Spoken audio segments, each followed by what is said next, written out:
Nah, di bab 2 pelajaran PKK kita akan bahas tentang peluang usaha. Peluang usaha itu terdiri dari dua kata. Yang pertama yaitu peluang, artinya adalah kesempatan, sedangkan usaha adalah upaya untuk mencapai tujuan yang diinginkan. Nah, sederhananya peluang usaha itu merupakan suatu kesempatan yang dimiliki oleh seseorang untuk mencapai tujuan yang ingin dicapai. Nah, dengan menggunakan sumber daya yang dimiliki. Nah, terdapat beberapa ciri-ciri peluang usaha yang baik diantaranya. Yang pertama yaitu bersifat orisinil, jadi tidak menjiplak atau mengambil karya orang lain. Terus yang kedua, harus dapat mengantisipasi perubahan persaingan dan kebutuhan pasar. Jadi harus lihat-lihat kira-kira ke depannya usaha yang dia jalanin itu gimana pangsa pasarnya dan persaingan di masyarakat itu gimana. Kemudian yang ketiga, sesuai dengan minat. Yang keempat, tingkat kelayakan usaha teruji. Yang kelima, bersifat ide kreatif. Yang keenam, ada keyakinan untuk mewujudkan. Dan yang ketujuh, ada rasa senang saat menjalankan. Jadi percuma dong kalau ngejalanin tapi nggak senang, ya enggak? Oke, kita lanjut ke analisis peluang usaha. Nah, di analisis peluang usaha di sini seorang wirausaha harus dapat berpikir secara positif dan kreatif. Nah, di antaranya yang pertama, percaya dan yakin bahwa usaha tersebut dapat dilaksanakan. Nah, jadi harus percaya dan yakin di diri sendiri kalau usaha yang dia jalanin bisa dia jalanin, dia laksanakan. Terus yang kedua, mau menerima gagasan atau ide-ide baru. Jadi terbuka. Jadi tidak berarti suatu saat memulai dia memiliki ide, kemudian ya untuk seterusnya begitu. Jadi harus menerima gagasan atau ide-ide baru, mengikuti perkembangan zaman atau perkembangan pada saat itu. Kemudian yang ketiga yaitu memiliki semangat kerja yang tinggi.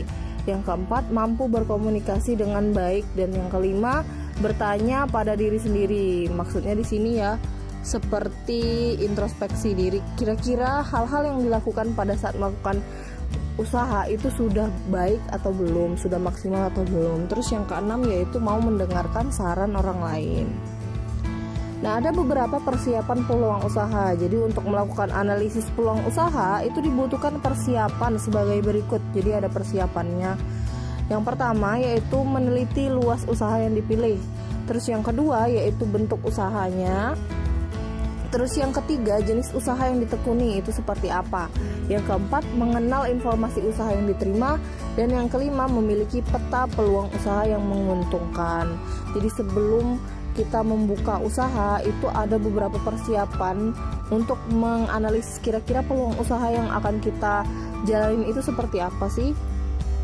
Oke, selanjutnya ada tujuan analisis peluang usaha. Jadi secara umum tujuan analisis ini itu untuk mengetahui gimana sih usaha tersebut layak dikerjakan atau enggak, jadi worth it atau enggak sih. Nah, jadi ada beberapa yang harus dicermati dan harus kita perhatikan. Di antaranya yaitu tujuan analisis peluang usaha. Yang pertama, untuk menemukan peluang usaha. Yang kedua, untuk menemukan potensi usaha. Jadi peluangnya, potensinya, keuntungan ruginya itu harus diperhitungkan. Kemudian yang ketiga yaitu untuk mengetahui besarnya potensi usaha yang tersedia. Dan yang keempat, untuk mengetahui berapa lama usaha itu dapat bertahan.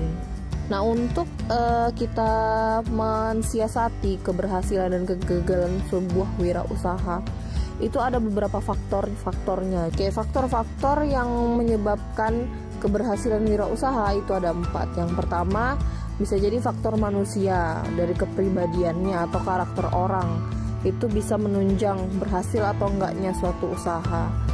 Terus yang nomor 2 yaitu ilmu pengetahuan. Jadi ilmu itu membantu kita dalam menghadapi berbagai persoalan. Jadi dalam mengelola usaha itu kita pasti dihadapkan dalam berbagai macam kondisi. Nah, ilmu pengetahuan inilah yang akan ngebantu kita untuk bertahan di dunia wirausaha. Nah, setelah ilmu pengetahuan, faktor manusia yang lain yang mempengaruhi keberhasilan wirausaha adalah pengalaman yang dimiliki. Jadi kan ada pepatah nih mengatakan bahwa pengalaman adalah guru terbaik. Jadi kita bisa belajar dari pengalaman diri sendiri maupun pengalaman orang lain. Nah, pengalaman orang lain itu juga bisa kita amati secara langsung, bisa juga kita lihat kisah-kisah inspiratifnya atau dari media-media seperti televisi, internet, dan lain-lain. Nah, faktor kedua yang menyebabkan keberhasilan wirausaha yaitu keuangan. Jadi selain faktor manusia, faktor keuangan juga mempengaruhi.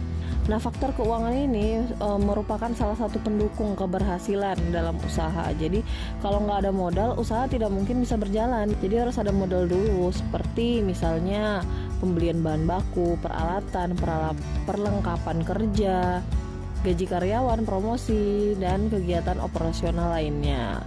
Uang memang bukan segalanya, tapi segalanya membutuhkan uang.